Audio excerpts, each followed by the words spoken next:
যুবসাথীর টাকা না ঢুকলে কি করব? অনেকের মনে প্রশ্ন থাকতে পারে। তাদের জন্য এই ভিডিওটি।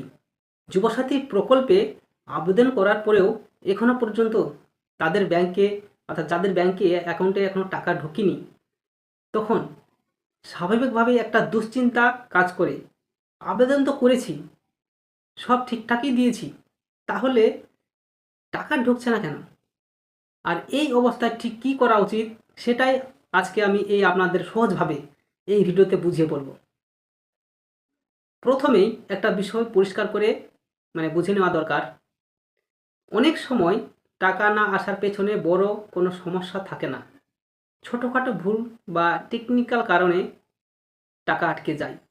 যেমন ধরুন, আপনি ফর্ম ফিল আপ করার সময় যে তথ্যগুলো দিয়েছেন আপনার ফর্মে, তার মধ্যে যদি কোনো ডুপ্লিকেট বা ভুল নথি থাকে, অর্থাৎ কোনো ভুল ফিল আপ করা হয়ে থাকে, তাহলে আপনার আবেদনটা সরাসরি প্রসেসে যায় না, সেটি হোল্ড হয়ে যায়। এই কারণেই অনেকের টাকা দেরিতে আসে। এছাড়াও আরেকটা বড় সাধারণ সমস্যা হলো ব্যাংক সংক্রান্ত। আপনার ব্যাংকের যদি কোনো রকম সমস্যা থাকে, অ্যাকাউন্ট যদি ঠিকঠাক অ্যাক্টিভ না থাকে বা কেওয়াইসি সম্পূর্ণ করা না থাকে, তাহলে সরকার থেকে টাকা পাঠালেও সেটি আপনার অ্যাকাউন্টে ঢুকবে না। এটি সবথেকে বড় কথা। অনেকেই আবার নতুন অ্যাকাউন্ট দিয়ে আবেদন করেন, কিন্তু সেই অ্যাকাউন্টে কেওয়াইসি সম্পূর্ণ করেন না। অর্থাৎ নতুন অ্যাকাউন্ট দিয়ে অ্যাপ্লাই হয়তো করেছেন, যুবসাথী ফর্ম জমা করেছেন, কিন্তু আপনার অ্যাকাউন্টে কেওয়াইসি কমপ্লিট আছে কিনা সেটা আপনি হয়তো জানেন না, ফলে পেমেন্ট আটকে যায়। আরেকটা গুরুত্বপূর্ণ বিষয় হলো, আপনি যদি অন্য কোনো সরকারি প্রকল্পের সুবিধা ইতিমধ্যে পেয়ে থাকেন, তাহলে অনেক ক্ষেত্রে আপনার আবেদন বাতিল হয়ে যেতে পারে। কারণ অনেক স্কিম একসাথে সুবিধা নেওয়া যায় না।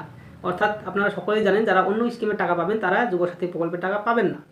তাই এই বিষয়টা আগে ভালো করে যাচাই করে নেওয়া দরকার। এখন প্রশ্ন হচ্ছে, যদি টাকা না ঢোকে তাহলে আপনি কি করবেন, যেটা মেন বিষয় আমাদের ভিডিওর। প্রথমেই নিজের দেওয়া তথ্যগুলো আরেকবার চেক করুন। অর্থাৎ যে ফর্মটা ফিল আপ করেছেন সেটি আপনি ভালো করে একবার মনে করে দেখুন যে আপনার নাম, আধার, ব্যাংক অ্যাকাউন্ট নম্বর সব কিছু ঠিকঠাক আছে কিনা দেখে নিন। তারপর আপনার ব্যাংকে গিয়ে নিশ্চিত করুন যে কেওয়াইসি সম্পন্ন হয়েছে কিনা এবং অ্যাকাউন্ট অ্যাক্টিভ আছে কিনা সেটা আপনি সম্পূর্ণ আগে দেখুন। এটা হচ্ছে প্রথম করণীয়। যদি দেখেন সব কিছু ঠিকঠাক আছে, তবুও টাকা আসছে না আপনার অ্যাকাউন্টে, তাহলে স্থানীয় ক্যাম্প বা ব্লক অফিসে যোগাযোগ করুন। অনেক সময় সরকার থেকে আবেদনকারীদের ডেকে তাদের সমস্যা ঠিক করে দেওয়া হয়। সবচেয়ে গুরুত্বপূর্ণ কথা হলো, একটু ধৈর্য ধরুন, কারণ এই ধরনের প্রকল্পে অনেক সংখ্যক আবেদন থাকে, সব কিছু একসাথে প্রসেস করা সম্ভব হয় না। আর আপনারা জানেন এখন ভোটের ঘোষণা হয়ে গেছে, সেই জন্য এটির কাজ খুব স্লো চলছে। যাচাই করে ধাপে ধাপে সব ডকুমেন্টসগুলো আপনাদের যাচাই করবে, তারপর টাকা পাঠানো হবে। তাই আপনার তথ্য যদি সঠিক থাকে, তাহলে দেরি হলেও টাকা পাওয়ার সম্ভাবনা অবশ্যই আছে। শেষে একটু শুধু একটাই কথা বলবো, আতঙ্কিত হবেন না। নিজের তথ্যগুলো ঠিক রাখুন, ব্যাংক অ্যাকাউন্ট রাখুন, আর ব্যাংকের কেওয়াইসি আপডেট আছে কি না, সমস্ত ব্যাংকের ঠিকঠাক আছে কিনা দেখে নেবেন।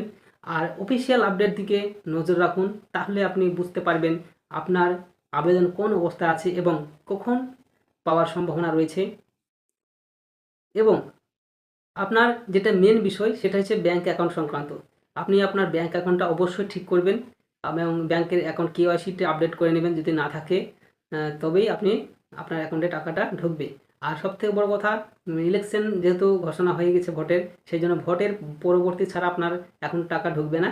তবে ভোটের পরে আপনাদের সমস্ত ডকুমেন্টস ভেরিফিকেশন আবার শুরু হবে, তারপরে আবার টাকা ঢুকতে শুরু করবে। এই হচ্ছে আজকের ভিডিওর বিষয়, সেই জন্য আপনারা চিন্তা করবেন না, ধৈর্য ধরুন, সকলের টাকা ঢুকবে যারা যুবসাথী ফর্ম ফিল আপ করেছেন।